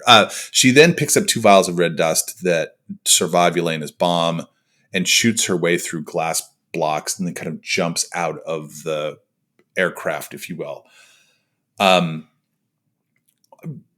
Ridiculous plot point number 9. Like, I don't know why Yelena would tape together all the vials. Like, why would you not keep a couple? Insane. Yeah, that's fair.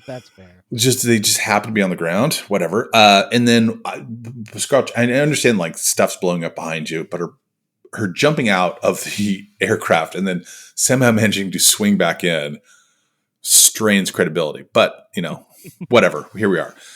So she uses the ring. She downloads information. She jumps out, jumps back in. Yelena and Alexei escape the base via an aircraft, which gets damaged during a fight with Red Room agents.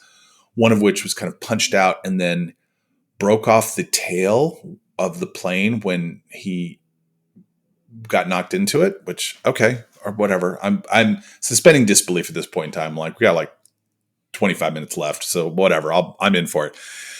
Natasha finds Taskmaster, releases her from the cell. Okay. And then just as they're about to, fight, you don't know if she's, I think we presume Taskmaster is going to fight her. There's an explosion. They get separated. Natasha somehow manages to end up on the landing runway strip where she sees Yelena. She activates a widow's baton and destroys Dreykov's escape ship, killing him and his guards.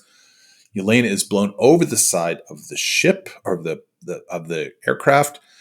So Natasha grabs a parachute and dives after her. Somehow defying physics, because this is not how it works. Natasha reaches Yelena, puts the chute on her, activates the parachute on Yelena. They are safe and they land safely to the ground and the movie ends. No, wait, sorry. Taskmaster now also defies gravity, catches up to Natasha. And they have one more ridiculous battle in the sky before another parachute. Taskmaster has a parachute. They land safe on the ground. And then Natasha uses one of the 2 remaining vials of red dust to free Antonia from her dad's mind control, and you get this very kind of, I think it's the only line that Taskmaster says in the movie. Basically, I think she says, "Is he gone?" Mm-hmm. Right at that very end. Fortunately, though, Taskmaster will show up in Thunderbolts, where she will have a large role where she will speak a lot. Natasha finds Yelena. And then we get this kind of like, this is where you get all the kind of heartfelt family. Hey, we're in for it now. We are a family. She apologized for not coming back and says that the family was real for her too. And they're hugging, and Yelena and Alexei arrive, and he basically tells them to leave before Ross arrives. So Yelena gives her sister her tactical vest to remember her by, and Natasha gives her the last red dust. Do not use it. give it to someone so they can like replicate it. And give it to Yelena. Yeah. Work with her to, Yep. So, and then instructions to free the rest of the widows. Just then the recovered widows arrive, because that's just what they're going to do, is to come save people they've never met before. And they save Alexei, Yelena, Alexei, and Antonia. They all fly off. And while Natasha awaits, you see the arrival of Ross and his men. Cut to 2 weeks later. We see Natasha now sporting her familiar kind of short blonde hair. She reunites with Mason, who I should have pointed out earlier. super thirsty the entire movie, right? Yeah. Yeah. I mean, don't blame him. Who now has supplied? He has a little bit of time. He's supplied her with a Quinjet instead of the crappy aircraft from before. And her plan was to fly off to the Avengers, who are detained on the raft, and free them. So, and this jet was a Shield Quinjet, which is one of the ones she piloted on many of her previous Shield missions. And then, when she flies off, the camera pans down to see the pink blossoms, which were, that's, for a second there, I thought that was going to be like her mom's burial ground. I don't know why I thought that, because but it was so described. But anyway, Yeah. and that's the end of the movie. Yeah. All right. Well, let's get to our closing thoughts here. So the first thing we always ask is, what was the main takeaway? Why was this movie significant? I will open this up by saying, right? It's significant because it came out. That, like we were saying kind of in the preamble, this ended up not being the first female-led Marvel movie by a long shot. This wasn't the first titular female story. Very much should have been. If this movie had come out, let me ask you this, actually. Because I don't think there's much significance here, but let's pivot real quickly to a different question. Would this movie have been served better by coming out in the timeline where it should have been? So coming out right after Civil War. Either after Civil War or after Avengers. This movie should have occurred there. It is not super significant. I thought that it brought us Florence Pugh and David Harbour, right? Yeah. I should say that those two characters will carry on and they will appear again in the MCU, and they're great. They're a great part of the modern MCU as we sit here in 2025. So to say why is it significant, we'll make our jokes and all that sort of stuff, but there is a little bit there. Yeah, right? it didn't. I mean, it's kind of bleeds into the ranking thing, but it did nothing to add to Natasha's character, in my opinion, and the overall MCU, other than as you note, the passing of the baton to Yelena, and whom we will see briefly in Hawkeye and the Thunderbolts, and to Alexei, right? But there weren't any stakes because she's not going to die. So yeah, it's just so they just made her do some superhuman crazy stunts in this one. And that was basically it. So yeah, I think this would have been served better either by giving us the story of Budapest and the lead up to the bombing of Dreykov's building, right? And do a team up movie that's Black Widow and Hawkeye, Black Eye, if you will. So I'll go into it. So this one person on Reddit, user Reddit YOJO0O, posited that Black Widow could have had a fantastic trilogy. So Black Widow 1 comes out after the Avengers, but it's her origin film and it features her childhood, then the Budapest experience. So it's more of a spy versus spy romp, which I would have liked here. I would have liked a spy movie. I didn't. This was an action movie. There wasn't enough. It wasn't sleek enough to be a spy movie. It could have, if they made this in the genre of Civil War. I mean, Winter Soldier. I'm in for it, right? They posited then Black Widow 2 is essentially this film that gets released after Civil War. She and we see her kind of childhood pay off. We'll kind of get into it, and then Black Widow 3 would be post Infinity War, what's happening in the 5-year gap between, and where she's doing during the blip. She's the new she's the new Tony Stark and all that stuff. So you could have had 3 really cool movies in there, which would have been way better and way more impactful. So I don't think this one is super duper significant. I'm glad that Scarlett Johansson was able to. I thought she did one of the bright spots of the movie was her acting in it. I thought she was really good. I thought the intro scene was really good. I thought David Harbour was a treasure. I thought you were going to say atrocious, and I was going to say, sir. No, he was a Yeah. Russian treasure. And then like the idea of Taskmaster in the film is good. I think that's a good character, but Before we move on to MVP, I just had a realization of something else that was significant from this one. And this is an off-screen significance. The lawsuit that Scarlett Johansson brought against Disney and all that really brought to the forefront the issues of streaming, right? And we still to this day, heck, the strike we just saw last year was centered basically around that and the issues that brings. And I think that although that's not the movie, it's not significant to the MCU or anything like that, I do think that is an underpinning that was really significant to the world at large. Yeah, that's a great point. It's a good call. The rights of actors who are oftentimes paid on or receive a percentage based upon the gross net. If you're a really, really, really big star, and she is a very big star, that you miss out on. And that's why she got an extra 40 million to on top of the 100 million that she's made in the MCU. And I am not begrudging anyone for making money off. They're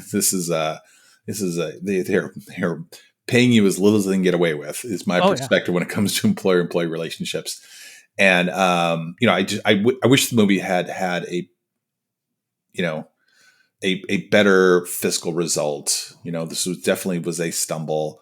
But I will say that it could have been this. It could have been the Eternals. Whatever you're going to first release, Shang-Chi was going to that earlier slot was going to stumble just because people were not going back to the movies. So yeah, people weren't going back to the movies, and you couldn't make a big movie, right? Like the restrictions around filming and that sort of stuff meant that you couldn't make a Fantastic Four, right, or something like that. Yeah, so. I would point out so there's a website that has lists different filming locations, and I would have thought that you look at this and okay, clearly we're not in Georgia for most of it, but they shot a lot of it in Budapest, and you're just some in UK to mimic some of the more European looking locations, but they were on location for a lot of it, and so.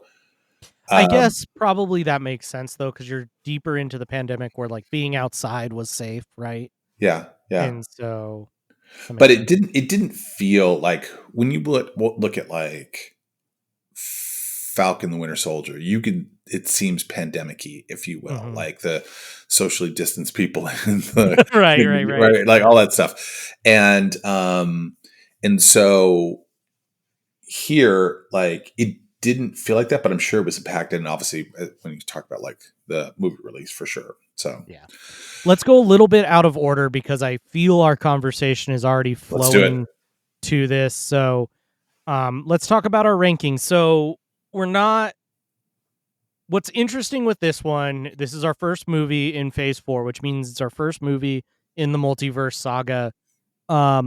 So what I'm going to say is I'm going to challenge us right now, or not challenge us. I'm going to save us a little bit of time in saying that I don't necessarily want us to rank this in all of MCU all time. We'll do that eventually. We'll figure that out someday. But today, what I want you to think of is within the multiverse saga, right? So basically everything that has come out after Spider-Man Far From Home. Where do you put this one? Is this one top third, middle third, bottom third? I thought you were going to ask me because it feels most like a the Infinity Saga movie. Where would you rank it there? Because there would definitely be bottom third. I would say here, man, there's some stinkers coming up. But I would say are you talking about in terms of the movies or all the properties? Movies. We'll keep it simple. I guess maybe lower part of the middle third. That's fair. I mean, I would say bottom third, but man, there are a couple dogs coming up. But Yeah. We're not, if it's not buffered by Secret Invasion. Yeah, maybe it's like the top. It's bottom third to middle third. How about you? I would put it kind of squarely in the middle third. I enjoy this movie. I know there's some plot points that's like clearly the characters had the characters had the script, so to speak, right? That old trope of like it felt like the characters did things because they needed to for the movie's sake. Um but overall, and the CGI was horrible. It's really bad. But overall I did enjoy the movie. I enjoy the family dynamic a lot. Um, and I really enjoy the characters that it introduced. Rachel Weisz was not good. I did not like Yelena, She was, or not yeah, Yelena, Milena. Elena. Yeah, she was underused. Like Yeah, she's a great actress. You don't have to have like Academy Award nominees in every single role. It's just not right, necessary, you know. right. Yeah, she was fine, whatever. Like it just, but I did not like. I just didn't like the story. I understand Yeah, you want to explore the Red Room, but more of a spy thing. I didn't need so many fight scenes. I would like that's fair. more intrigue and more like, and I would like a little bit more family time, a little more drama. But Yeah. Well, let's move on. We started talking a little bit about characters. Let's talk about our MVPs. So, have either of us picked Black Widow yet? I don't think we no, have. no, we've not. Um, and that's the only return. I mean, it's the only significant returning character. General Ross, wow, General yeah. Ross, Secretary of yeah. State Ross and Julie Louise Dreyfus in the post Yeah. credit. Yeah. So who's your MVP? I am going to go ahead. Ooh, this is hard. What if we said you can't pick Scarlet Widow, Black like Widow. Black Widow, Scarlett Johansson, because the movie's about her and like she obviously Yeah. does a great job, and you could tell everyone involved has said like they came away with like how um struck they were with like how invested she was and how like she does a great job with like really bad dialogue at times, Yeah. but like Yeah, and I think like the only thing I'm falling into is like that means Black Widow will never have been officially picked, but the we'll picker, we'll we'll you can set pick her her. over let's set her over to the side as like one of those like we'll put her in the tournament at, to fill out the bracket because we know that she was, right? She was very good in this movie. But it makes it for more interesting content if we talk about other people. So, I am going to go ahead and I'm going to pick Yelena Belova. I thought you were going to say Taskmaster. I was like, you are a rogue. um, I think Florence Pugh like it's a masterclass of acting, right? No matter if she has the camera on her or she's in the background of a scene or you know everything she is doing impacts this movie and drives this movie. Um and she is in a way kind of the main character of this movie. She is receiving the mantle from Natasha. She is Hmm. moving on as the Black Widow, White Widow, whatever. Um and she was a great introduction into the MCU, and I really enjoy her work going forward. And I think in this movie she was great. She embodied that person who lost their innocence way too early and then gained it back way too late. Yeah, she was. She did a really good job. I wish that Scarlett Johansson, when she was introduced in Iron Man 2, was not this kind of hypersexualized, but it could be an actual character with a personality and perspective. But like Florence Pugh, she was like she was a badass. She was Yeah. sensitive. She was the little sister. She was funny. They just go in and they just rip out They all rip your everything out. rip out all Oh, your organ. Like it's yeah. great. She's fantastic. So I think it's a great call. I think she is. She would be my first choice for MVP. I cannot choose her as MVP. I have to go with the second runner up and most obvious runner up, which is David Harbour. Absolutely. Yep. Those are the two that you're just like, well, if we're not going to have Scarlett Johansson anymore in these movies, at least they landed the plane with these two people. Yeah. He, he teeters a little bit on almost too much of a character, almost too like too cartoonish, little too cartoonish. You do see the sensitive family side. You do see the kind of the self-absorbed, victim, if you will, because why did Dreykov get rid of me? And I was all that stuff, right? The character, so it's not like it's super multi-dimensional character, but he is like funny and charming, and while he is probably there for comedic relief in substantially all of his scenes, he still does a great job. You can't stop. He lightens the movie, but he's not just pointless comedic relief, right? Like, I can't think of a time that they really did that in the MCU off the top of my head. But you do see that sometimes where like comedic relief can kind of play as dumb or as like kind of just there to be comedic relief, and that's not what Alexei was necessarily. Yeah, I would say the one that popped to my mind, Ryan, was Korg, which is like a high percentage of his scenes are like comedic, but he's only in it for like a few minutes. And here he's in this much longer film, and you do see him as we kind of glossed over really quickly, but early on in the movie, the first 15 minutes, where he's the father, he's the dad, he loses, his kids are taken by Dreykov, and like I would have liked to have seen maybe a little bit more like of that kind of struggling, but you only have 2 hours to make a movie, and in the time he was in it, he was really funny, and I love the Russian accent, and just you could see that in this and in some of the trailers, not trailer stuff, but like the press stuff for the Thunderbolts when he's driving around the van or the limo, like he loves us, and he's great. I love him. He's great. I agree. All right, well, that does it for our review of Black Widow. Remember, this is the end of the show, so I got to do the wrap up things. Check us out on your social media of choice. Or just keep going. Like, right? It's only 2 hours. We have like a whole another half of an episode to record. Remember to check us out on your social media of choice. Puny Pod. You can search for us on anything. And check it out. The Ears Up Network does have shows on it again. So Flagship Show is doing stuff. I think I'm going to be on the Flagship Show very soon talking about the history of Marvel in theme parks. So check that out. The Supreme Resort is back at it. Jimmy's eye is all healed up, so they're back at it. Scraping the Vault, we don't know what's going on with them. They may be retiring that show.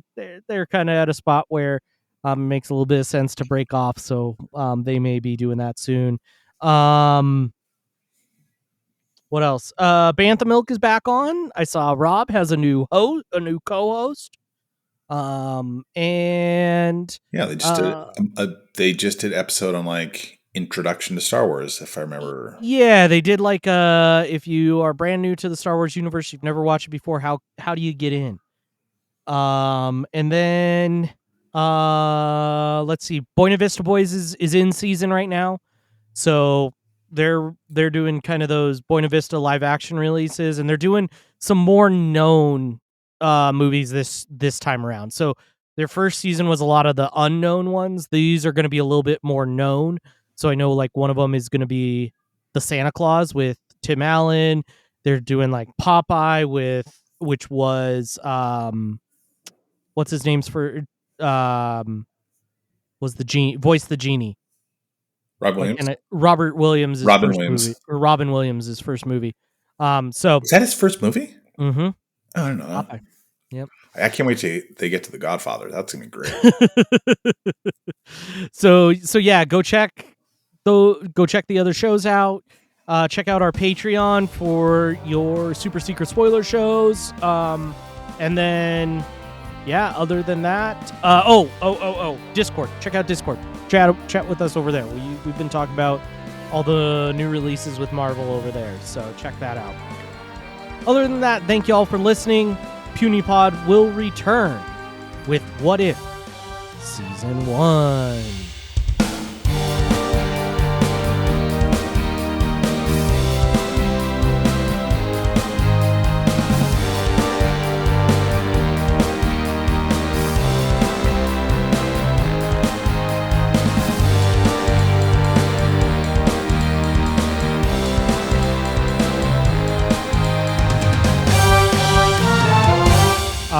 So we see a post-credit scene. It is after Natasha's death. Yelena is at Natasha's grave. There she encounters Contessa Valentina Allegra de Fontaine, who's now her employer. Yelena receives her next assignment to take down Clint Barton, the man she claims is responsible for Natasha's death. And a cutie, according to Contessa. I never get tired of seeing Julie Louis-Dreyfus just like ham it up Robert Downey Jr. style. Oh, yeah. I do like that she has a dog named Fanny, which is, I think, a callback to the Fanny Longbottom. the alias she was given early in the film. Yeah. Two real quick things. This film was, as you remember, was supposed to be released before Falcon and the Winter Soldier, and so her cameo was planned. This was supposed to be her character's debut, but COVID-19 resulted in a change in the order, and so we see her in Falcon and the Winter Soldier rather than here. This was supposed to be the first one, and then this scene was added after Hawkeye showrunner Jonathan Igla lobbied to include Yelena in that series, and Marvel told him to keep the scene secret from the writing staff. And meanwhile, Eric Pearce was not told the scene would set up Hawkeye when he was tasked with writing with it. So it's this, we talk about I think Malcolm Spellman described it as like we all have like our trains on the longer set of the train. I don't know what's in the other room. Like we don't know what's kind of going on. It seems kind of more of that. And causes some little bit of disconnection, I will say, later in the universe. So I think so. I think this is a good example of where it's kind of fun and it's kind of like in the spirit of the thing to do it this way. But definitely there are some examples where this got messier too. Yep. So, but yeah, y'all, thank you for listening. We will check in with you next time with What If Season 1. So that's the animated What If on Disney Plus. If you are watching along with us, I would definitely encourage you to watch along because I think we're going to go a little bit more shallow with our descriptions of those episodes. So we're going line by line. Each one is going to be its own separate episode. Okay. So if you haven't watched it, go watch it. And until then, enough said.